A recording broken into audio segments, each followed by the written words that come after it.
Sejauh ini rencana serangan militer Ukraina yang awalnya diumumkan pada November 2022 telah ditunda tanpa batas waktu. Sumber-sumber asing berbeda dalam menilai kesiapan Kiev untuk melakukan serangan balasan terhadap Rusia dan setuju bahwa sulit bagi Ukraina untuk mengumpulkan kekuatan yang cukup. Salah satu masalah utama yang menghambat Angkatan Bersenjata Ukraina atau AFU untuk melakukan serangan yang telah diumumkan adalah kurangnya personel yang berpengalaman.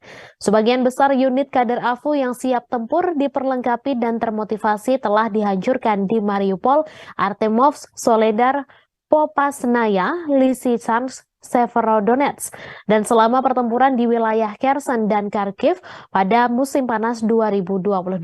Sementara itu, pengelompokan baru dengan tingkat profesionalisme dan peralatan yang setara belum terbentuk. Namun para pejabat NATO dan Amerika Serikat berbeda dalam memperkirakan jumlah formasi AFU. Menteri Pertahanan Amerika Serikat Lloyd Austin mengatakan setelah pertemuan Ramstein Contact Group awal tahun ini bahwa negara-negara barat telah berhasil menyiapkan 9 brigade lapis baja.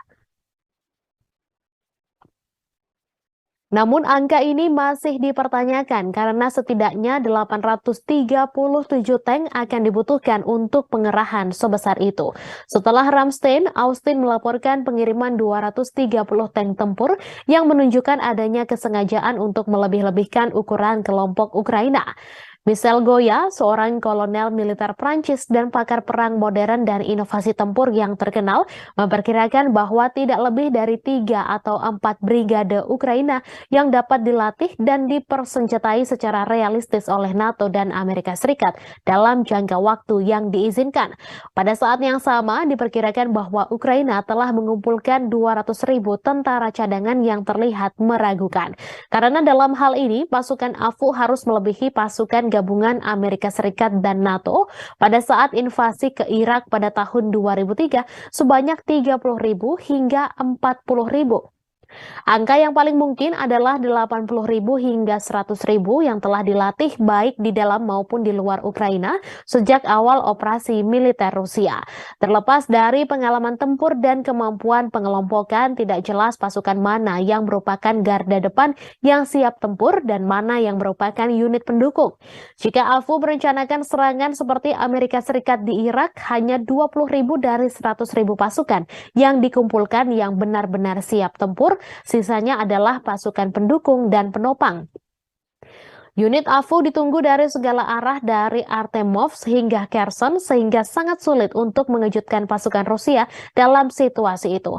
Selain itu, pergerakan tentara Ukraina dipantau dengan baik dan hampir tidak mungkin untuk mengumpulkan sekelompok 20.000 hingga 150.000 tentara tanpa diketahui dalam kondisi seperti itu. Jika mereka tidak mengumpulkan pasukan mereka dan menyebarkan pasukan di garis depan, semua keuntungan dari jumlah besar akan hilang. Kesulitan lainnya adalah waktu. Menunda serangan berarti tak hanya menjamin hilangnya Artemovsk atau Bakhmut yang sedang dibersihkan dengan kecepatan 2 atau 3 blok setiap 24 jam, tetapi juga mengganggu rencana mitra asing dan membatalkan semua bantuan keuangan dan militer yang telah diberikan selama ini. Selain itu, setiap hari penundaan serangan AFU merupakan hari tambahan bagi tentara Rusia untuk mempersiapkan dan memperkuat diri. Kesulitan lain adalah cadangan serangan. Pasukan untuk serangan dibagi menjadi 2 jenis, yaitu pelopor dan cadangan yang dikerahkan di titik depan tempat terobosan direncanakan.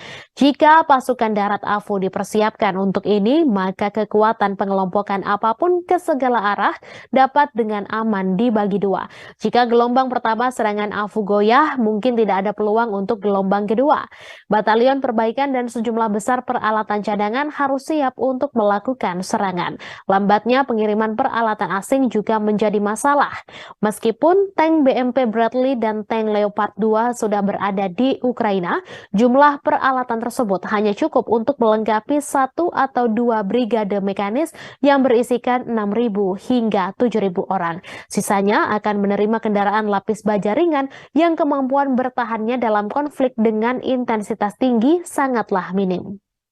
Terima kasih sudah nonton. Jangan lupa like, subscribe, dan share ya.